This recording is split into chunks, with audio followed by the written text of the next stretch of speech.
Good morning, comic book fans. Welcome back to Comics in 5 Minutes. We have a little shorter. You're going to have a look at something called Mary Sue today. And honestly, when I saw the comic book called Mary Sue, my first thought was this is going to annoy the exact kind of people I enjoy annoying. Because just seeing something titled like that would have a whole bunch of people running to internet forum boards and just using that double-barreled name as a reason to crap on anything they don't like, which almost invariably is stuff written by people who are not very, very, very much like them.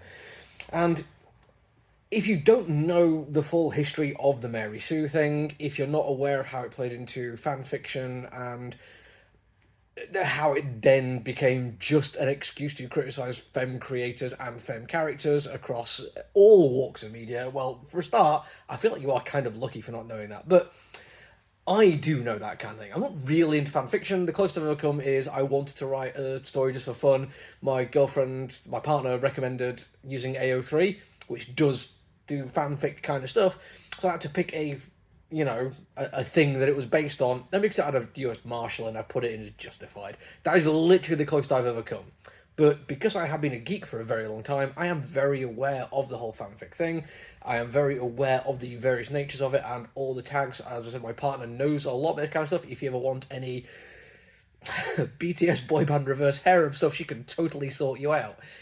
For me, though, I'm aware of it, but it's not really something I go for too much. The people who've made this comic book clearly are fans, clearly have done their own bits of fanfics. They know the world, they know what they're talking about, and they use all these to tell quite an interesting story. And when I say interesting, I've got to kind of preface this with, because I'm not really into the fanfic community, I feel like I'm probably going to be missing a few things here, and I'm certainly not the target audience. But that's fine. I'm not here to, judge everything that's based on whether or not it's aimed at me or centres me in its narrative. It's whether or not this is good or bad.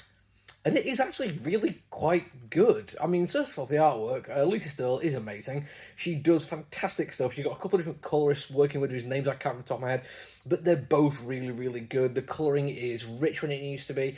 It kind of goes flat at certain points when we are more into the mundane, real-life kind of situations.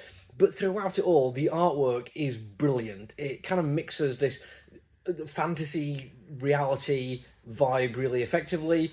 It reminds me of Magical Girl, well, probably more of a Western version of Magical Girl anime kind of stuff, which is fine. I've read a few Magical Girl adventure comic book kind of things, and I've enjoyed them.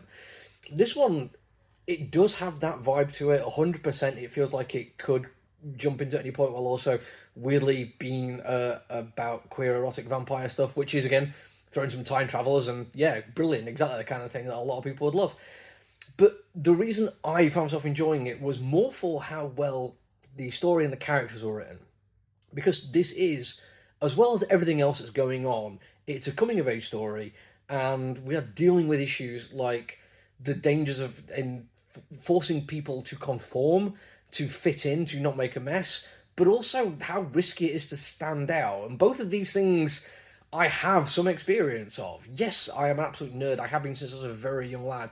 But there was a point in my life when I thought it was the fact that I was into Iron Maiden and Warhammer and comic books, which is why I was getting beaten up a lot at school. So I'd spent a good few months trying to fit in, and I wore the right clothes, and I changed my taste in music, and I got a proper haircut. But it turns out, being short, wearing glasses, having an overbite, being skinny, and still actually preferring Iron Maiden and the like, meant I was always going to get my ass kicked.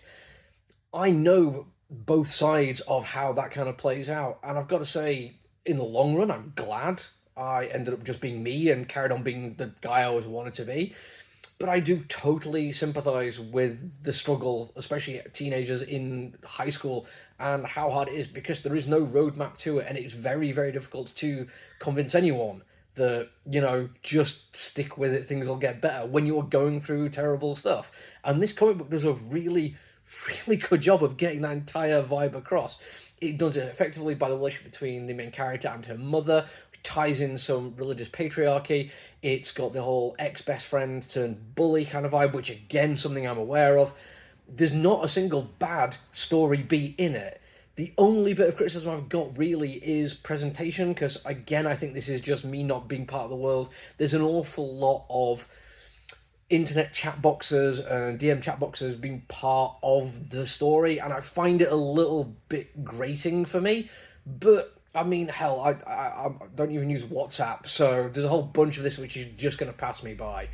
I will say though, I did enjoy it a lot more than I thought I would, and with what I know about the Mary Sue discussions, I thought the ending was spectacular, and honestly, I think it's well worth a look if you're going to be interested in this kind of thing anyway, and it looks great and is also just a really cool story, so yeah, absolutely worth checking out. That's it for me for now though. Until I see you all again, look after you everyone, stay safe. Bye!